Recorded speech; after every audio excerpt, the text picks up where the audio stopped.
धर्म सर्वस्वं श्रुत्वा चैवावधार्यताम् आत्मनः प्रतिकूलानि परेषां न समाचरेत्। श्रूयताम धर्म सर्वस्वम, धर्म सर्वस्व सुन लो, मानो पूरा का पूरा धर्म, और सुन लो और सुन करके धारण कर लो। क्या धारण कर दे कि आत्मना प्रतिकूलानि परेशान न समाचरित, अपने को जो प्रतिकूल व्यवहार मालूम देता हो वो व्यवहार औरों के प्रति मत करो। ये धर्म है, धर्म। गीता में धर्म किसको कहा है? स्वकर्म को धर्म कहा है। कर्तव्य कर्म है अपना, वो अपना धर्म है। धर्म और स्वकर्म स्वधर्म पर्यायवाचक है। 18वें अध्याय में जहाँ ब्राह्मण क्षत्रिय वैश्य शूद्र के धर्म बताए, कर्म बताए, तो ब्रह्म कर्म स्वभाव से, क्षात्र कर्म स्वभाव से, वैश्य कर्म स्वभाव से, शूद्र स्वभाव से, स्वे स्वे कर्मणि अभिरता और यथा प्रवृत्ति भूतानाम ये सर्वविदो स्वकर्मणात्म व्यर्च। ऐसे स्वकर्म करते करे श्रेयान स्वधर्मो विहुना पर धर्मा स्वनुष्ठिता। स्वभाव नियत कर्म कुरुना तो स्वभाव नियत कर्म स्वधर्म। तो स्वकर्म को, स्वभाव नियत कर्म को, चाहे स्वधर्म को हो, चाहे मनुष्य मात्र का कर्तव्य को हो, मनुष्य मात्र का ये कर्तव्य है, यह कर्तव्य है, ये कर्तव्य का पालन करना है, ये कर्म है। और इसको निष्काम भाव से सबके हित के लिए करने का नाम योग है। ये दोनों मिलते हैं तब कर्म योग होता है, और योग नहीं मिलता तो कर्म होते हैं। कर्म वो शुभ अशुभ फल देने वाले होते हैं, और योग कल्याण करने वाला होता है। वो शुभ अशुभ फलों से अतीत तत्व को प्राप्त करने वाला योग होता है। तो कर्म योग में जो कर्म है ये पूर्वार्ध है और योग है उत्तरार्ध है। जैसे गीता के दूसरे अध्याय में 31 से 38 तक का प्रकरण है, 8 श्लोकों का। इसमें कर्म का वर्णन है, कर्तव्य कर्म का वर्णन है।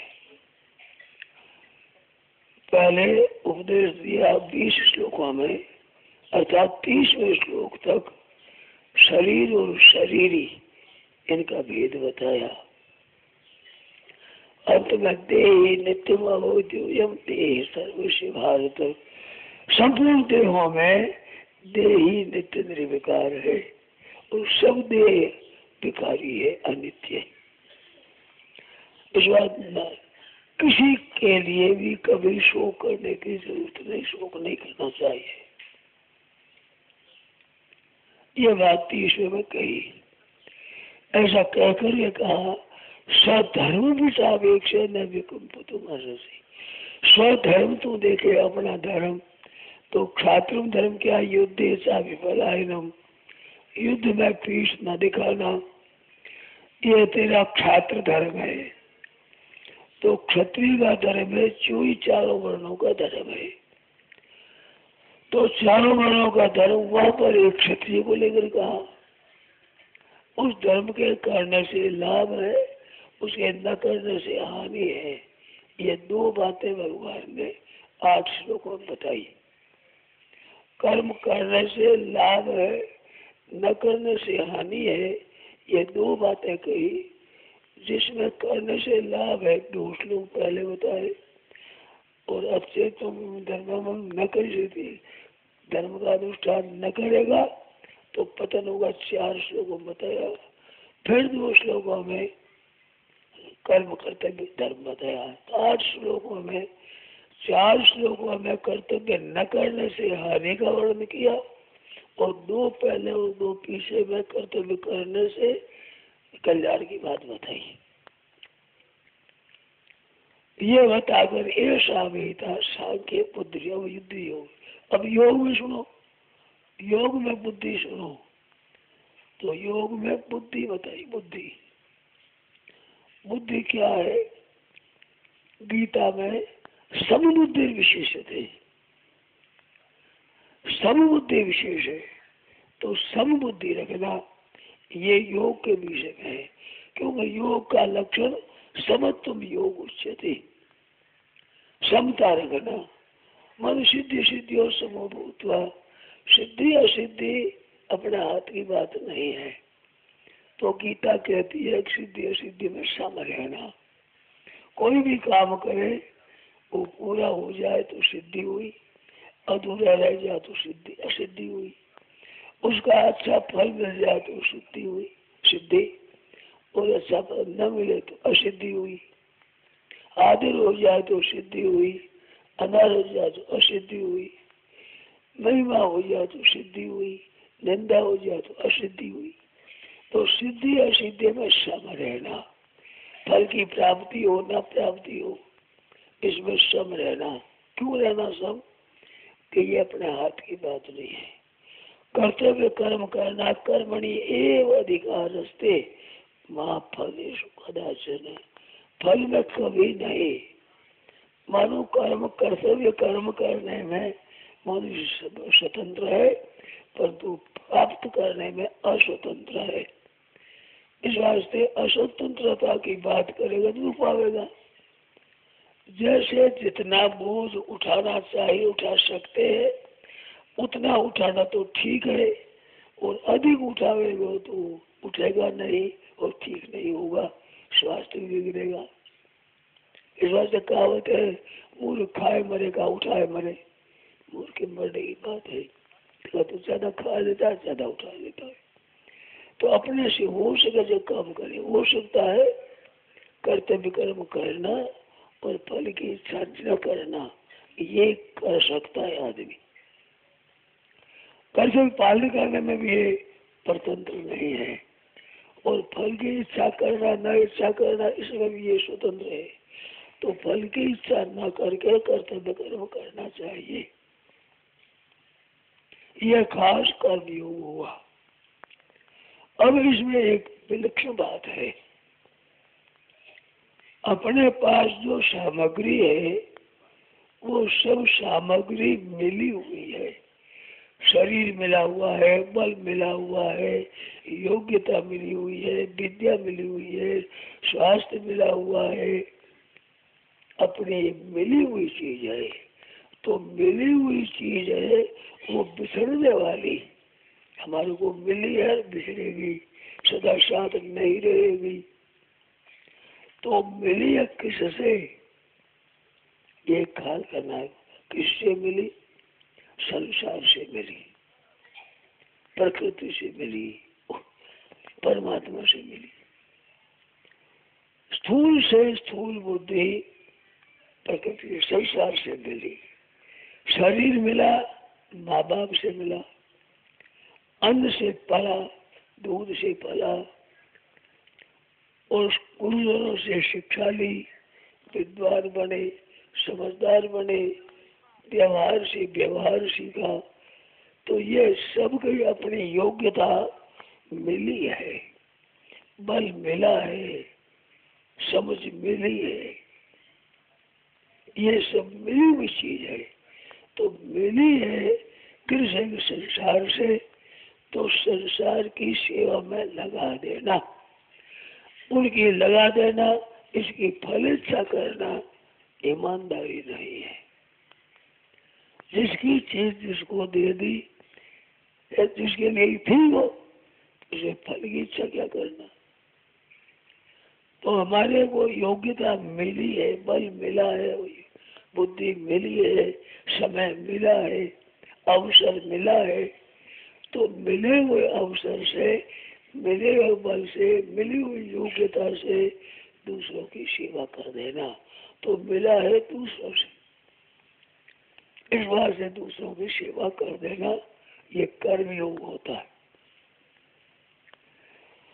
और यह सब चीज प्रकृति से पैदा हुई है।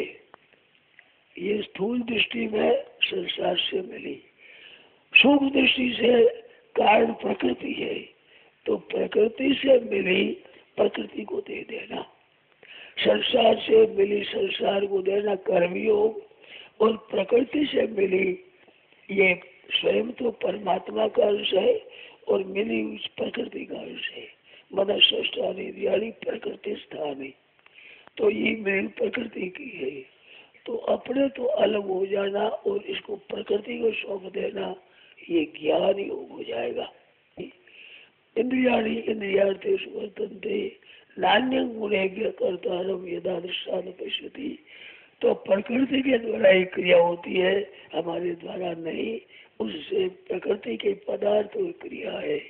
ऐसे अपने को अलग मानना, अलग स्वीकार करना, अलग अनुभव करना कि प्रकृति के क्रियाओं के तत्वों के साथ हमारा संबंध नहीं है, हम नित्य है, ये सब अनित्य है।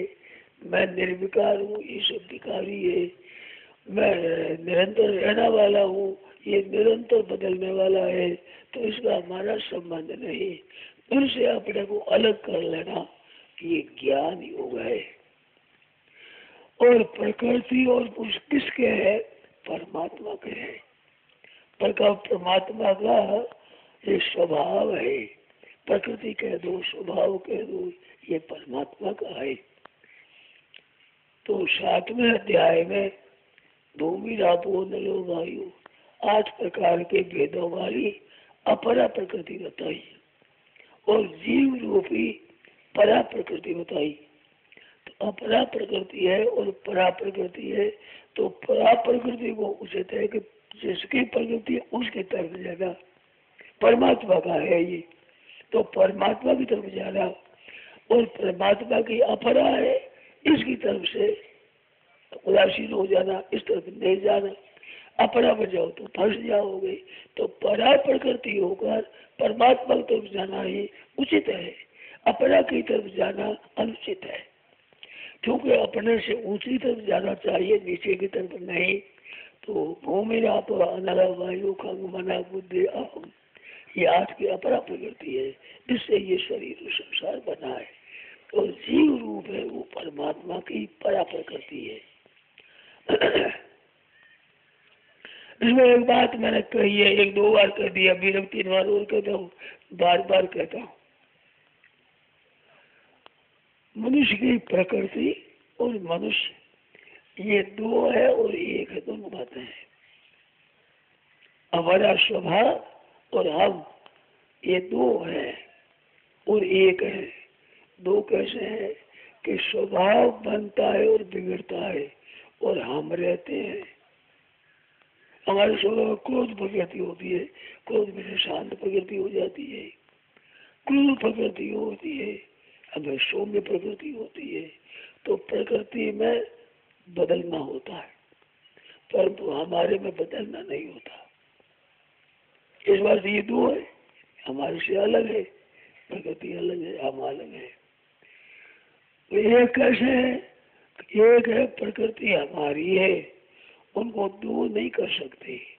जैसे हम अलग हो जाए और हमारी प्रकृति को अलग कर दे, क्रोध ही प्रकृति है तो हम अलग रहे और क्रोध अलग रह जाए, सौम्य प्रकृति है तो हम अलग है और अलग सौम्य प्रकृति को बता दे, ऐसा नहीं बता सकते। जैसे अग्नि में दाई का शक्ति है तो वह शक्ति अग्नि के साथ है, परंतु दाई का शक्ति अलग है, प्रकाश का शक्ति अलग है, अग्नि अलग है। तो इससे हमारी शक्ति, हमारी प्रकृति अलग है। तो अलग इस वास्ते है कि घटती बढ़ती है, हम घटते बढ़ते नहीं, और एक इस वास्ते है कि उसकी स्वतंत्र सत्ता नहीं है। हमारे से हमारे क्रोध की अलग सत्ता है क्या? निकाल कर दे, ये हमारा क्रोध पड़ा इधर, ये हमारी शुद्ध प्रकृति पड़ी, ये हमारी अशुद्ध प्रकृति है, इसको अलग नहीं कर सकते। इस वास्ते एक है, परंतु प्रकृति परिवर्तनशील है, हम अपरिवर्तनशील है, पर दोनों की एकता है, एक है। तो हमें करना क्या है? हमें प्रकृति को शुद्ध करना है, अपने स्वभाव को निर्मल करना है, ये हमारा कर्तव्य है। स्वयं कहे तो सही रहेगा, क्रूर से क्रूर प्रकृति वाला परमात्मा का अंश है, और सौम्य से सौम्य प्रकृति वाला भी परमात्मा का अंश है, उसमें कोई फर्क नहीं। घातुक है, क्रूर है, कसाई है, उसका स्वभाव कसाई का है, परंतु अंश तो परमात्मा का है। और महात्मा से महात्मा तत्व जीवन भगवत प्रेमी योगी, उसका स्वरूप तो परमात्मा साथ एक है, स्वभाव उनका अलग है।